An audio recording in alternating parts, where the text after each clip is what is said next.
হে আল্লাহ, সকালতে কোনো বেচা কিনা নাই, এখন কি করবো আল্লাহ, তুমি একটা ব্যবস্থা করে দাও।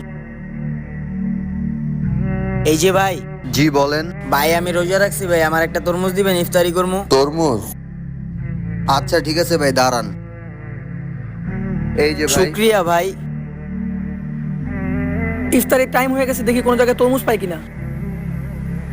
এই যে ভাই শুনো, জি ভাই বলেন। এত সুন্দর তরমুজ তুমি কোথা থেকে কিনে আনছো? তালতলা মার্কেটের এক দোকানদার ভাই আমার খাইতে দিছে। ও আচ্ছা ভাই, ঠিক আছে যাও।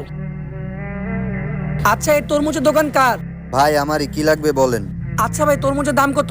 ভাই দাম বেশি না, আপনার যে কটা লাগবে নিয়ে যান। আচ্ছা ভাই, তোমার দোকানে যতগুলো তরমুজ আছে তুমি সবগুলো আমাকে প্যাকেট করে দিও তো, আমি রমজান মাসে কিছু মানুষকে ইফতারি করাবো। আচ্ছা ভাই ঠিক আছে।